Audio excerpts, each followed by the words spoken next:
Slovné úlohy na pohyb, kde sa dva subjekty vydajú oproti sebe a v tomto videu si opäť iba vypočítame príklad.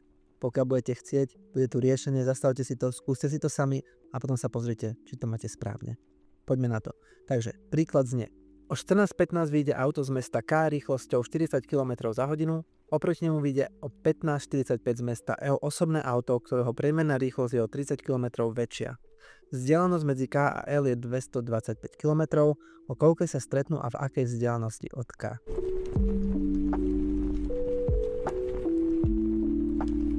Poďme na riešenie, opäť najskôr si nakreslíme náčrt. Máme príklad, kde idú proti sebe, máme mesto K a L. Z K vyšlo o 14:15, čiže 14:15 a z L o 15:45. Z mesta K išlo 40 km za hodinu a z mesta L o 30 km rýchlejšie, takže 70 km za hodinu, to všetko je v zadaní a vieme, že S1 plus S2 sa rovná 225. Poďme si nakresliť a vyplniť tabulku.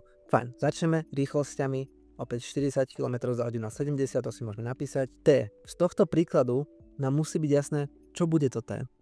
Jeden vyšiel o 14:15 a druhý o niekoľko hodín, respektíve minút neskôr. Čiže ten základ, ten prvý čas, ktorý bol skôr, bude naše T, čiže 14:15 bude T a musíme si vypočítať, o koľko cestoval ten z mesta L menej. Čiže keď jeden vyrazil o 14:15 a ten druhý až o 15:45, to znamená, že hodina a pol tam je rozdiel. Čiže 1,5 hodiny cestoval ten z mesta L menej. Čiže vieme to napísať ako T minus 1,5. Pre tých z vás, ktorí to chcete s lomkom, môžu to byť 3 polovice. Je to na vás, ako si to zapíšete. A zrazu si opäť môžeme vypočítať cez vzorec.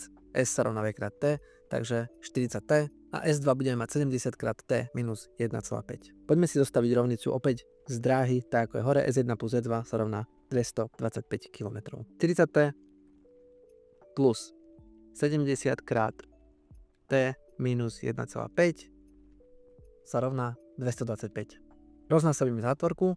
40T plus 70T, 70 krát minus 1,5 je minus 105, sa rovná 225. Vidíme, že tu máme minus 105, to dáme na druhú stranu, takže toto bude plus 105. A sčítame 110T, sa rovná 330. Vydelíme číslom vedľa T, deleno 110 a po vydelení dostaneme T sa rovná 3.